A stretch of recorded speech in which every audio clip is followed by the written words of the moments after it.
Okay, good evening, everyone. Hope all of you are doing well. Tonight we'll be learning Mirz Hashem Daf Pei Zayin and continuing our discussions about Har Sinai and a very unique machlokas. Every other Chag on the calendar, we know exactly what date it's on.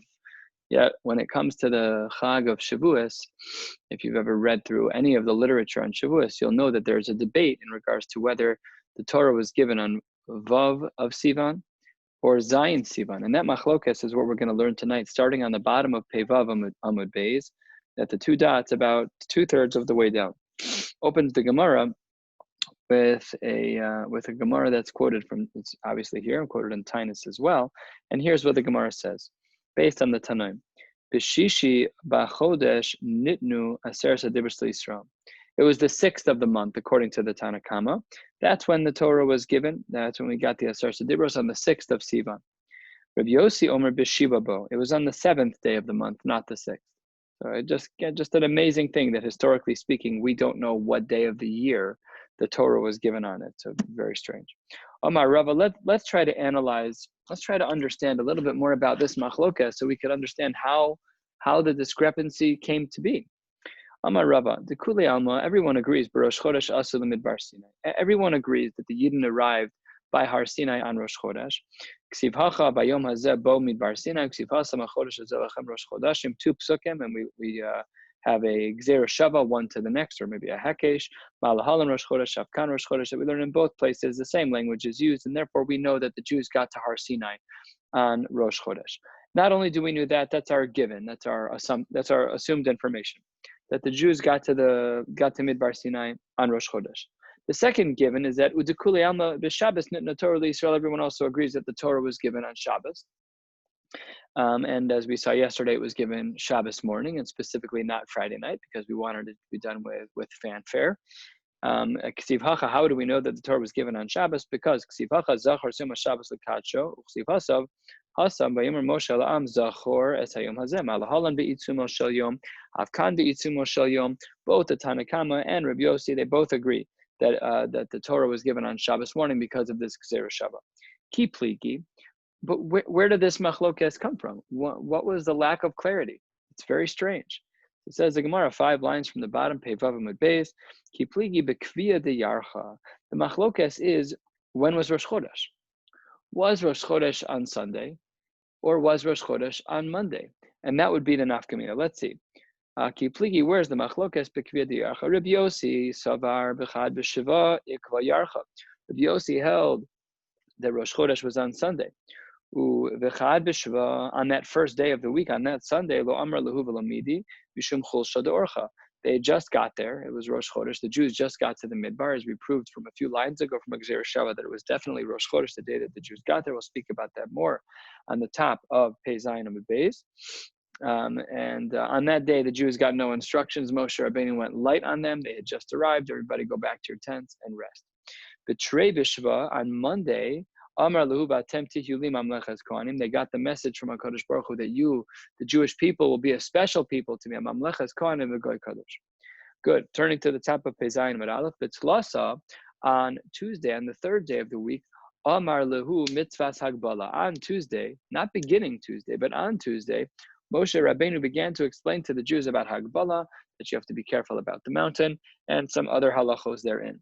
Be'Arba'a, on Wednesday, Avud Prisha. On Wednesday, they would Avud Prisha, the husbands and wives would no longer be with each other, in order to fulfill the din that we learned on the previous blot about Poletes Shechva Zera.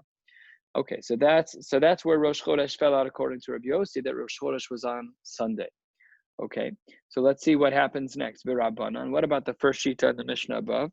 The first shita in the Mishnah above, which was, as we saw, B'Shishi B'Chodesh Nitna Aser Sadibros, that on the 6th day of the month of Sivan, that's when the Torah was given, which was Shabbos. By definition, it must be that the Rabbanan held that Rosh Chodesh could not be on Sunday, but rather it was on Monday. V'Rabbanan Sabre B'Trei B'Shva Ikva Yarcha. It was on the 2nd of the Shva, 2nd day of the week, Ikva Yarcha, that's when they established that the moon was there. B'Trei B'Shva, on that 2nd day, on Monday, when it was Rosh Chodesh, the Jews had just gotten there. Same sensitivity as under the sheet of Rabbi Yossi. They were not bothered with any extra dinim, any extra speeches, any extra drashos. Everything was just as it was. They arrived and they got to rest. B'tzlasa on Tuesday, Amar Luhu Batem Tihuli. On Tuesday, they learned about the godless of being a Yid and how it was going to be for the Jewish people. Be'arba on Wednesday, Amar Luhu Mitzvah Sagbala. And Behei Avid Prisha. On Thursday, they began Prisha. So just if you just keep a finger right here, Behei Avid Prisha, they began the separation of husband and wife on Thursday and Friday, and then they got the Torah on Shabbos. But if you look according to the Shita on the top of Rabbi Yossi, the top last word of the first line, Be'arba Avid Prisha. So they have a different day when they began Al Tigshu Al Ha'isha. They began the Hafrasha at a different day, and we'll come back to learn that shortly. Meisive, the Gemara asks a question against Rabbi Yossi. The pasuk says, "V'kidashtem hayomu machar." You should make yourselves holy today and tomorrow. That implies that the only hefresh, the only hafrasha that husbands have to make from their wives is for 2 days, not for 3. And that's a kasha Rabbi Yossi, because as mentioned on the top line of the Gemara, he said that on Wednesday they began Prisha. But if Wednesday and Thursday was Prisha, and the pasuk says Hayomu Machar, only need 2 days of Prisha, so then what's the deal? Then the Torah should have been given on Friday, according to Rabbi Yossi, and we know that it wasn't. So this brisa seems to knock out the sheet of Rabbi Yossi. Kasha the Rabbi Yossi. Answers the Gemara, you're right that only 2 days are required for Prisha. Maskim, only 2 days are required. However, Amar L'cha Rabbi Yossi, Yom Echad Hosif Moshe Midaito. Moshe added another day. Only 2 days were required Medina. Kadosh Baruch Hu only required 2 days of separation from husbands and wives. However, Moshe added a third day, which was that Friday. So again, according to Rabbi Yossi, it was Wednesday and Thursday were the days of Hafrasha. Moshe added one more day of Friday, and the Torah was given on Shabbos morning. So what's the Marimakom that Moshe added a day? Says the Gemara 8 lines down, Pei Zayin Amud Aleph, the Tanya, the Brisa writes, Gimel Dvarim Asa Moshe Midaito v'Hiskim HaKadosh Baruch Hu Imo. There were 3 decisions that Moshe made, and HaKadosh Baruch Hu agreed with him on all 3 counts. Number 1, Hosif Yom Echad Midaito, as just mentioned, in order to make the sheets of Rav Yossi fit better, that Moshe supposedly added the 3rd day to the hafrasha between husbands and wives. Number 2, Upiresh Mina Isha. Moshe himself, he separated from his wife for a significant amount of time. Difficult to know exactly how he solved the problem of the mitzvah of Ona. The Shulchan Aruch and Orach Chaim Siman Reish Mem stipulates the minimum requirements of a husband and his obligation of Ona to be available to his wife for the mitzvah of Ona. And there are different shitas. The Onas Talmidei Chachamim was from Ma'ale Shabsa to Ma'ale Shabsa, from Friday night to Friday night. Different professions, the Shulchan Aruch codifies based on profession. Is it twice a week or less frequently? It just depends on what you do. So we'd have to get into the halachic sugya. Was Moshe allowed to be mevatel the mitzvah of Ona from his wife? Not so simple. So that was the second thing that he did, that he separated from his wife, and HaKadosh Baruch Hu agreed. And the third thing that this brisa indicates is v'shavar asaluchos. All 3 of these things were done by Moshe's own decision making. He chose on his own. He didn't consult. It's kind of like asking forgiveness instead of asking permission. So these 3 things he did on his own. Now let's analyze each one. Hosif Yom Echad Midaito my Darish. What drasha did he make? Hayom u'machar. The pasuk says today and tomorrow. Hayom kimachar. Today is like tomorrow. Malamachar lailo imo. Af hayom lailo imo. So he added another day. He made his own drasha to add in that extra day, that there was a night at the end of the day, and he decided to include that on his own, even though we know in the Jewish calendar that we don't usually work that way. We say the night belongs to the day prior. The Laila de Ha'idna, the night prior, Nafkale, Shmamina, Treyome, Levar, Meha'idna. So he did the math. He said it's 2 days beyond today. So therefore, he ended up with 3 days, and that was, of course, how the Gemara explained the Shita of Rabbi Yossi. How do we know that Hashem agreed with this? Because when did the Shekhinah come down? When in fact was there a Har Sinai to speak of? The Luchos, says the Gemara. because the lo shar yeshchina ad safra the shabsa. We see that that Rabbi Yossi was right and that Moshe Rabbeinu was right in his decision, because at the end of the day, when was the Torah given? The Torah was given when the Shechina came down to Har Sinai, which was Shabbos morning. V'haraya, that according to Rabbi Yossi, an additional day was needed. Moshe was the one who made that decision, and the fact that the Shechina came down when it did proved to be true. Upiresh min ha'isha, that Moshe separated from his wife, my darish. Nasa kal v'chomer ba'atzmo. What was his mari makom? He made a kal v'chomer. Omar, he said, Uma Yisrael, the Jewish people, Shelo dibru shchina imayim elasha achas. The Jewish people almost never get to talk to a Kadosh Baruch Hu. This was a once-in-a-lifetime opportunity. The Kavala Zman, and it was a fixed time. We knew when it was going to happen. Okay, there we said Amra Torah, there we said that the Jewish people had to be prepared, and husbands and wives could not be together, and that was true by all of Klal Yisrael. Then Ani, says Moshe Rabbeinu. Moshe Rabbeinu says about himself, HaKadosh Baruch Hu talks to me all the time. And I don't have a fixed time. In other words, I could be called upon at any moment. So then, if that's the case, halachas kama v'kama. So that means that Moshe made the right decision in separating from his wife. How do we know that Hashem agreed? Says the Gemara, go tell the Jews, shuvu lachem la'oholechem. You can all go back to your tents, but you, Moshe, stay with me. Again, with the subtle implications that those who had some limitations, the Jewish people at large had 3 days of limitations, but then they can go back to their tents. But Moshe Rabbeinu had to stay with the Kadosh Baruch Hu. Some people say that there was another Mari Makom in order to indicate that Moshe was not allowed to be with his wife, and that was Pe'el Pe'adaber Bo, that I will speak directly to HaKadosh Baruch Hu, implying that he could not be with his wife. What was the third thing that Moshe did on his own volition? Shavar es haluchos, that he broke the luchos.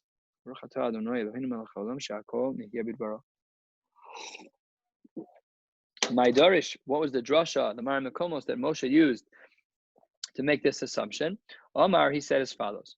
Uma Pesach shu echad mitaryag mitzvos, just like the Korban Pesach, the mitzvah of Pesach was only one of 613 mitzvos, and there Amra Torah v'chol ben echar lo yochal bo, that not everyone has access, not everyone's allowed. You have to be part of the tribe. HaTorah kula, the whole Torah is being given over. Torah kula kan, we're giving over the whole Torah at Har Sinai. The Yisrael mishumadim alachas kama v'kama, and the Jewish people are not doing their piece, all the more so. They're worshiping an egel. Different languages, some say mishumadim, some say other words. Nevertheless, the Jews were not doing their part, so Moshe Rabbeinu made a decision on his own to drop the luchos. Yeah, think about the power of the decision. This is the job of the posek, is to make decisions on the widest of shoulders. We see that nowadays more than ever. People answering shilas that are crazy. Just wild life and death shilas right and left. Moshe Rabbeinu decides the luchos were ba'etzba elokim. He drops it on the ground and shatters them. What a powerful sense of humble confidence. He was anav mikol adam. Yet at the same time, he could paskin a shaila as needed on the spot. Just a remarkable profile of Moshe Rabbeinu. So how do we know that he was supported by Kadosh Baruch Hu? Minola dehiskim Kadosh Baruch Hu al yado. Shene'emar, as the pasuk says, asher shibarta, v'amarish lakish yasher kochacha sheshibarta. Yasher koach. You did the right thing. You did the right thing by breaking the luchos. Wow. Toshma. The Gemara now is going to go through until the end of the daf, until we finish on the top of Peiches and Aleph, is going to go through question after question, trying to figure out who was right. The rabbis, the Rabbanan, or Rabbi Yossi.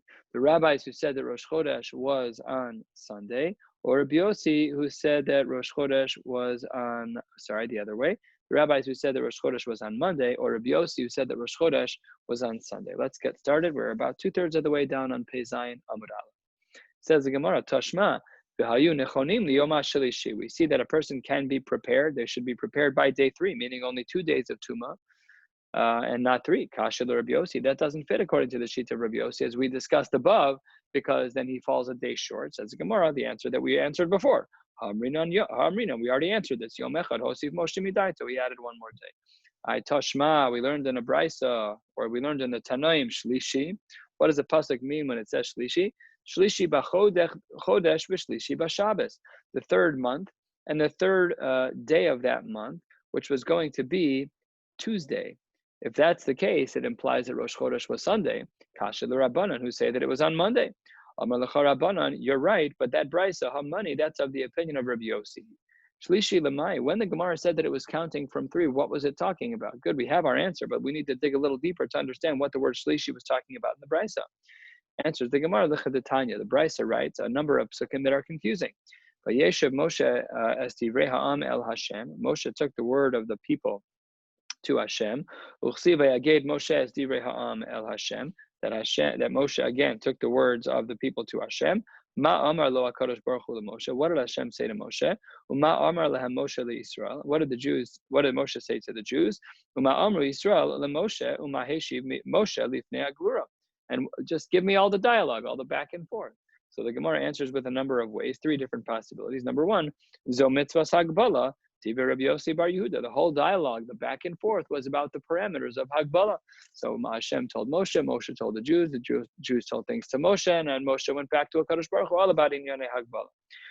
Rabbi Omer, about 6-7 lines from the bottom, Rabbi Omer, Bitchila, in the beginning, Piresh Onsha.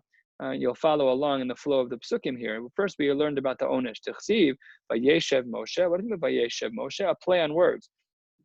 Dvarim shemishabevin daito shel adam, things that mess up your brain. They're very hard to hear. The onshin. Ulasof, and in the end we start with the negative, and in the end we switch over to the positive. Piresh matan schar dechsiv. We'll learn the schar about Shabbos because the pasuk says vayaged Moshe, and what does that mean vayaged Moshe? Dvarim shem moshchen libo shel adam ke'agada. A play on the word vayaged from the word agada.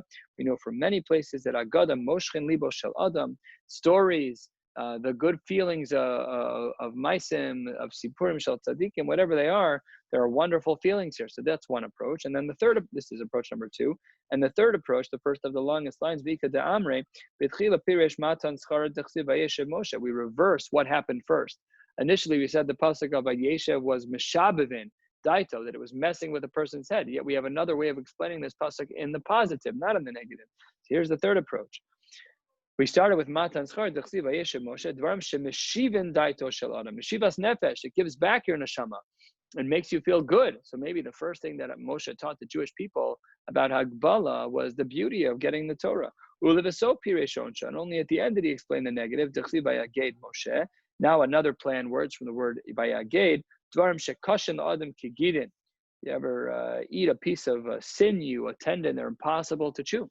So you might have thought the same thing by the Onesh, and therefore that's a third way that we could understand what was going on in these psukim. That we were just learning about the concept, the halachos of Shlosheh Simei Hagbala. Was it taught in the negative first, or was it taught in the positive first? That's subject to a discussion here in the Gemara. 2 lines from the bottom, another question. All right, we solved the first problem by answering that the brisa, which seemingly would have conflicted against the Rabbanim, was like Rabbi Yossi. Good. Toshma. Shishi, the pasuk says Shishi. What does it mean? Shishi b'chodesh, Shishi b'Shabbos, kasha l'Rabbanan. There as well, if Shishi means the 6th month and it means the 6th of the week, that Friday was day 6, so that's also kasha l'Rabbanan. That also doesn't work out for the Rabbanan because the Rabbanan said that the Torah was given on Shishi, which would be Shabbos. But here we see Shishi is Friday, kasha l'Rabbanan. Answers the Gemara, last line of Peizayin Amud Aleph, Hanami Rabbi Yossi. This brisa also goes according to Rabbi Yossi. A little bit of a simpler answer for the Rabbanon, that they're saying that these brisas that don't work for them, that they coincide with the Shita of Rabbi Yossi, and it does not function as a conflict for them. Next part of this is Shishi Lamai. Wait a minute, what is this Shishi counting from? We just said the pasuk was talking about the 6th day. What is it counting from? Especially according to the Rabbanon, who don't hold that Sunday was Rosh Chodesh. What is it counting from? So it says the Gemara as follows. Rava Amar, turning to the top of Peizayin Amud Beis, the Chaniyasan, it was counting 6 days from when they reached the camp by the foot of Har Sinai. Ravacha Bar Yaakov Amar Lemasa'an, Rashi here adds in a key word, second line from the top, Af Lemasa'an, Shebiyom Shebo Lemidbar Sinai Nasu Mirafidim, they got there the same day. So according to the first opinion, which was that of Rava, they left earlier than Sunday. They actually traveled on Shabbos. We'll see why that was permissible. They traveled on Shabbos and got there Chanayasan. They got there on Sunday. And according to Ravacha Bar Yaakov, with Rashi's explanation, they left and arrived on Sunday. So they made it all in one day, a one-day trip, same-day trip. The kamiflage, and the machlokas between them is b'Shabbos demara, is what happened by Shabbos when they were in the previous location, when they were in the city of Mara, the city from which they departed. We know that they learned some halachos on that Shabbos, that they did. But what was the machlokas that they had? We're 3 lines from the top, Pei Zayin Amud Beis. What was the machlokas there by the pasuk of Kasher Tzivcha? Mar Savar Shabbos Ifkod. They did learn about the halachos of Shabbos, but to the exclusion of Tchum and Lo Ifkod. But they did not learn about the Isser of Tchum Shabbos. For those of you who are not familiar, Tchum Shabbos is an Isser D'Oraisa. We've spoken about this a number of times. Is an Isser D'Oraisa to leave city limits and to walk 2,000 amos from the edge of those city limits. If you assume an amma is approximately 1.5 feet, it's about 3,500 feet, about almost it's about 3/5 of a mile approximately, a little bit more. So there, if the first shita is right, this would be the shita of Rabbi. If they left on Shabbos, so they learned about Hilchos Shabbos, they did, but they were still allowed to leave the Tchum. So it wasn't usher for them to walk that far. Tosfos here is bothered by the fact that they were carrying, because why are you allowed to carry? So it could be that they didn't know all the details of Shabbos. We've learned in other contexts in this Masechta that the Isser of Hotzah is referred to by some of the Rishonim as a Malacha Gerua. It's referred to as the weakest of all the Malachos, and maybe that's why it's delineated last in regards to the list. And at the same time, given the most coverage by being part of the first Mishnah to remind us that it's still a Din D'Oraisa, so we shouldn't mess around with it. But the Balei HaTosfos highlight that maybe within this shita, yes, they traveled on Shabbos because there was no Isser Tchum Shabbos yet, but maybe there was no Isser of carrying yet because it wasn't instituted yet, because again, we're still prior to Har Sinai. So that's the first shita, 4 lines down. Mar Savar Shabbos Ivkod. They did learn in general about Hilchos Shabbos, but at Tchum and Ivkod, they did not learn about Tchumen, so they were allowed to walk, again with the caveat of Tosfos that they didn't learn all the dinim of Hotzah of carrying. Umar Savar, the other sheet of Rav Acha bar Yaakov, was that no, at Tchumen Nami Ifko, they couldn't leave on Shabbos because they had already learned about the Isser of Tchumen on Shabbos. So they couldn't leave the city limits, so they had to wait until after Shabbos to leave. And that would be the shita of Rav Acha bar Yaakov that says that they traveled and arrived on the same day. Another question, Tashma, Nisan Shebo Yatzu Yisrael Mimitzrayim. In the month of Nisan, when the Jews left, remember, all these things happened in sequence. So they left Mitzrayim. Let's see what happened. Be'arba'os are on the 14th day of Nisan Shachtu Pischayim. That's when they did the Korban Pesach on the 14th before Pesach. Ubechamisha Sar Yatzu. They left on the 15th. Ule'erev Laku Bechoros. And at night, seemingly after the 15th at night, which was not Makas Bechoros, that was the night prior, the night of the 15th, Laku Bechoros, all the firstborns died. Asks the Gemara. The Erev Salkadaita. You mean the night that follows, going into the 16th of Nisan? That's not when they died. No, that can't be Elami Ba'erev Laku Bechoros. Really, it was the night of the 15th, the night prior, and then the Jews left. But also Hayom, that day, Chamishi B'Shabbos Haya. That day was a Thursday. Midechamesar b'Nisan, Chamisha B'Shabbos. If it's true that the 15th of Nisan was a Thursday, follow the math. If the 15th of Nisan was a Thursday, then Reish Yarcha de'iyar Shabsa. Then the Rosh Chodesh of the beginning of the next month, Nisan Iyar, the Rosh Chodesh of that following month was on a Shabbos. The Reish Yarcha de Sivan, if that's true, then the next month, when was Rosh Chodesh? Chad b'Shabbos, was on a Sunday. That's the sheet of Rav Yossi, and therefore Kasha the Rabbanan. Because the Rabbanan said, no, the Rabbanan said that Rosh Chodesh was on a Monday. But when we do the math properly, recognizing that the 15th of Nisan was a Thursday, so when you play out how the months follow, and with all the appropriate additional and subtraction days, the Shalem months and the Chaser months. So then the way it works out is that Rosh Chodesh of Sivan would have been on a Sunday, and that does not work for the sheet of the Rabbanan. So Kasha the Rabbanan, just about 1/3 of the way down, answers the Gemara, Amrei Lach Rabbanan, Iyar dehahi shata, Ibure Ibruha. No, that Iyar, you're right in general that the month of Iyar is not a month that has an additional day. But that year of Iyar, it was in fact an additional day. And what that did is it pushed off Rosh Chodesh from that Sunday to that Monday. And therefore, this source in the Tanaim that we just went through about Pesach can be learned even according to the sheet of the Rabbanan, that Rosh Chodesh Sivan was even on a Monday. Ay Tashma, but we have a source in the Tanaim, de lo Ibruha. We have a source in the Tanaim that said, no, you're wrong. That month of Iyar was Taka not a month where they added another day. So if that's the case, we're back to our original question that we asked against the Rabbanan, that Rosh Chodesh seemingly is on a Sunday. And let's see how this plays out. Nisan Shabo Yatsu Yisrael Mimitzrayim. In the month of Nisan, when the Jews left Bar Basar Shachtu Pischem, on the 14th they did the Korban Pesach B'chamisha Asar Yatsu. On the 15th they left. Ula Erev at night Laku B'choros, and that night the firstborns were all killed. Same question as before. La Erev Sal Kadaitach, the night after the 15th. The night of the 16th, that's not when the B'choros died. They died the night before. Ella, you're right. Ela Ema Mi Ba'erev Laku B'choros. Okay. But also Hayom Chamisha B'Shabbos Haya. All the same exact language, just another brisa supporting the idea that Rosh Chodesh is on a Sunday, and that was a Thursday. Now, here's how the math would work. Hishlim Nisan, if Nisan was a full month, the Ira Iyar Lios B'Shabbos, then it would play out that Rosh Chodesh Iyar would fall out on Shabbos. Chaser Iyar, if the month of Iyar was missing a day, it was one day shorter, it was not an Ubar month, so then the Ira Sivan Lios Be'echad B'Shabbos V'Kasha L'Rabbana. So we have another Mari Makom, which specifically indicates that we cannot use the previous answer that the Gemara said in the name of the Rabbana. You wanted to say that when Chamisha Asar, when the 15th of Nisan falls out to be a Thursday, and therefore Rosh Chodesh of Sivan a month and a half later falls out to be on a Sunday, you wanted to say, no, the month of Iyar had an extra day. No, it didn't. The Brisa says Mefurish that it didn't. So now the Rabbanan go back to the answer that they've used already twice prior. Don't worry about it. Kasha the Rabbana, no big deal. Hamani, Rabbi Yossi. This brisa goes according to Rabbi Yossi, but we talk a whole like the previous brisa, that we can say that there was in fact an extra day added to the month of Iyar, and in fact the Rabbanan hold their line that the Rosh Chodesh of Sivan was in fact still on a Monday. Next question. About halfway down, Omar Rav Papa Toshma, Rav Papa quotes from the Tanaim. It was the 15th of the month. That day of the week was a Shabbos. That's one pasuk. In the morning they would see the kavod of Hashem. They collected double on the 6th day. If the 15th of Iyar was a Shabbos, then Reish Yarcha the Sivan Chad b'Shabbos. Same question yet again, that we see yet again that it's going to fall out that Rosh Chodesh Sivan was Taka on a Sunday, Kasha l'Rabbanon, Amrei Lach Rabbanon, Iyar Dehushata Ibure Ibruha. That year, we're going to go back to the answer that they tried before and that they made stick, is that no, this brisa about this next set of psukim that Rav Papa raised about Iyar. So there's two. We can say that Iyar Taka had an extra month, it had an extra day in it, and therefore Rosh Chodesh was not on Sunday, it was on Monday, and the Rabbanan can still hold their line.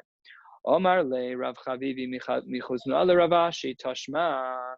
We learned in the Tanaim, Vayiba Chodesh Harishon B'Hashana Hashenis, first month of the second year out of Mitzrayim, Be'echad lachodesh hukama Mishkan. That in the beginning of that month, in the first month, they set up a Mishkan. Tana, we learned, Tana Osa Yom Natal Eser Ataros. There were 10 crowns that day, 10 things where we referenced to that day that had to do with firsts. What were they? Rishon the Ma'aseh Breshis. The Ma'aseh Breshis began on a Sunday, that we know from the Psukim and Breshis. Rishon the Nesim, the first for the Nesim. Rashi here points out 3 inches above where we are. Rishon the Nesim, the Akravas Nesim, the Chanukah Sabais, the famous Korbanos from Parshas Naso, the repetitive Korbanos where we see that they brought Korbanos every day. Rishon the Kahuna was the first day that the Kohanim were there. Rishon the Avoda, the first time they did the Avoda. Rishon the Yeridas Eish, the first time that a Kadosh Baruch Hu brought down Eish from Shamayim to function in the Beis HaMikdash.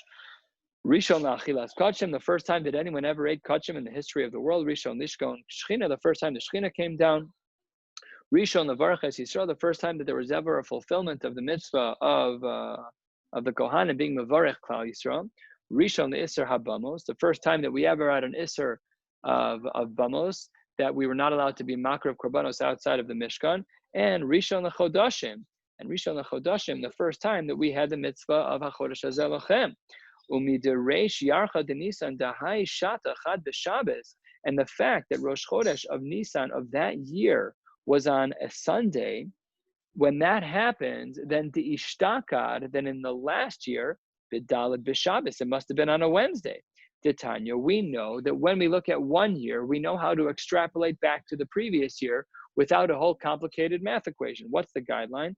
6-7 lines from the bottom. Titania, the Brisa writes, Acherim Omrim, Ein bein Shabbos la'atzeres, Ein bein Shabbos la'atzeres, Ve'ein bein Rosh Hashanah la'Daled Yamim Bilvad.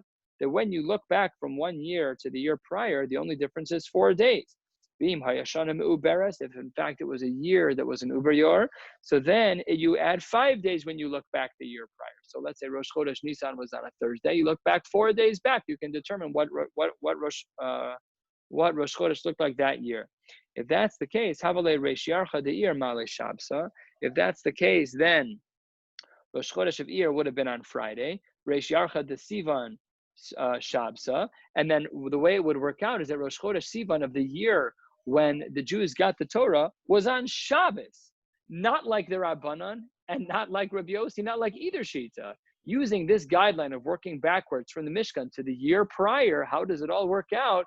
The way that the math works out is that it looks like Rosh Chodesh Sivan of that year was on a Shabbos. It says the Gemara, Kasha, Bein the Rabbi Yossi who said that it was Sunday, Bein the Rabbanan who says that it was Monday. Now we have a new Shita on the horizon. We have the Rabbanan who say Monday, we have the Rabbi Yossi who says Sunday, and we have this Mishnah, we have this Brisa that indicates that it was Shabbos, not like anybody. How does the Gemara answer the question? And with this, we'll close out for the night. The Rabbi Yossi, Shiva Chaserin Abud. That everything was different that year. That year that led up to the Mishkan was different. They only had 7 months that were chaser, but in a proper year, the math would have been done. They would have done it differently, and it would have been actually the case. Sorry, hold on 1 second. That's not the right explanation. Zayin chaser mavin the Rabbi Yossi shiva chaser and avud. Yes, that year Rashi says v'lo hayu ela gimel bein Pesach lePesach hilkach diishtakad behei b'sheba v'lesle de'acherem de'amrei ein me'abrin bein mechasrin shum chodesh etzarach ela le'olam echad male ve'echad chaser. So that year, normally one should do 6. That year they did an extra 1, which pushed off Rosh Chodesh 1 day. And according to the Chachamim, the Rabbanan, the very top line of Peches Meral, the Rabbanan during that year, they did Ches Chaserim Avud, and therefore there were 2 days pushed off, and that explains how they held Monday. Lamaisa, there's still a machlokas in regards to the Tanaim, and it's not so clear in regards to Psak. That's not why we keep 2 days of Yantif on Shavuos, but nevertheless, there is a machlokas Tanaim, and in the following, in the Rishonim as well, as to what actually took place. As you can see that there are Mari Makomos Lakanu Lakanu each side of the fence, and Sikum Advarim is like the line we started with on the beginning of Pevav Amud, that there's a machlokas where the Rabbanon held that Rosh Chodesh was on Monday, in which case the Torah was received on the 6th of Sivan. Masha Enkein Rabbi Yossi held that Rosh Chodesh was on Sunday, in which case the Torah was received on the 7th of Sivan. And we'll close out for tonight, Mir Hashem, and pick up tomorrow with Daf Peiches, with the famous Gemara of Kafa Kadosh Baruch Hu Aleim Har Kegigis. Thank you very much for joining. Have a beautiful night. Sure, of course.